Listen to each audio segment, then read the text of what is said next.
Senior तज्ज़ियाकार Haris Nawaz साहब हमारे साथ मौजूद हैं। हारिस साहब, हमने देखा कि एक बार फिर से भारत का जो मनफी प्रोपेगेंडा था पाकिस्तान पर इल्ज़ाम लगाने का, वो फिर से दुनिया के सामने आ गया है।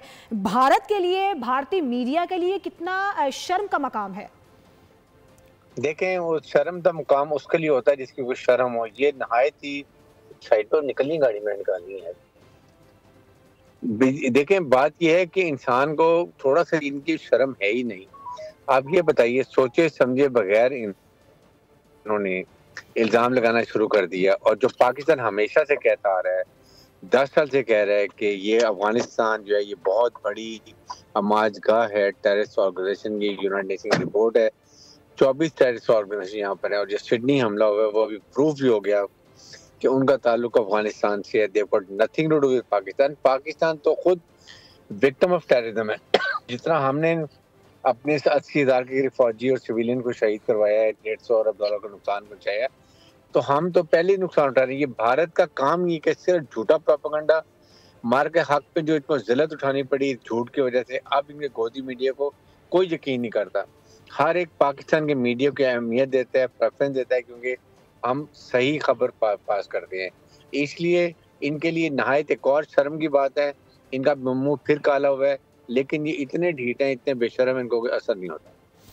अच्छा हारिस साहब, मैंने ये भी देखा है कि ऐसा पहली बार तो हुआ नहीं है। कोई भी वाक़या हो, अभी पहलगाम का वाक़या, उसमें भी बगैर तहकीक के, बगैर तस्दीक के पाकिस्तान पर जिस तरह से इल्ज़ाम लगाया गया, फिर ये एक और वाक़या हमारे सामने आया है। इस तरह के बहुत सारे वाक़यात हैं जो कि हमने माजी में देखे हैं, और फिर एक बार फिर से हम देखते हैं कि भारत की वही जो एक झूठी साजिश, प्रोपेगेंडा दुनिया के सामने आ जाता है। आपके ख्याल में आलमी सतह पर इस बात का नोटिस लेने की ज़रूरत है कि भारत बगैर किसी तहकीक के पाकिस्तान पर इल्ज़ाम लगा देता है? देखें, इनको ये बात का ख्याल होना चाहिए कि दो हमसाया मुल्क हैं, दोनों न्यूक्लियर मुल्क हैं। पहले भी फॉल्स फ्लैग ऑपरेशन किया, ये ड्रामा किया, एक न्यूक्लियर मुल्क ने दूसरे हमसाया न्यूक्लियर में अटैक कर दिया।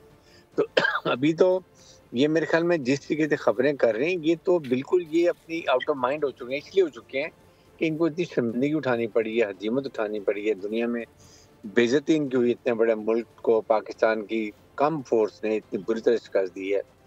इसलिए पाकिस्तान को अब बात करनी चाहिए। ये इंडिया इज ग्लोबल टेररिस्ट। आपके सामने कनाडा में इन्होंने वहाँ पर एक सिख लीडर को मारा है, फिर अमेरिका में पकड़ी गई साजिश, फिर पाकिस्तान के 20 शहरी शहीद किए हैं इन्होंने, फिर बरतानिया में किया गया, फिर इसके बाद इन्होंने ऑस्ट्रेलिया में किया, और फिर आपके सामने एक झूठा प्रोपेगेंडा किया। तो ये India is a part of it. I would say कि ये अफगान तालिबान जो है, जो ये अफगानी है, ये इंडिया की प्रॉक्सीज हैं। इंडिया आप खुद नहीं कर रहा है, इनके थ्रू ये टेररिज्म करवा रहा है, और ये इसमें इंडिया का हाथ होगा, मुझे यकीन है इस बात के ऊपर। बिल्कुल ठीक, लेकिन भारत शर्म तुमको मगर नहीं आती। बहुत शुक्रिया ब्रिगेडियर रिटायर्ड हारिस नवाज साहब, आप हमसे बात कर रहे थे। सब्सक्राइब करें और बेल दबाएं ताकि कोई खबर रह न जाए।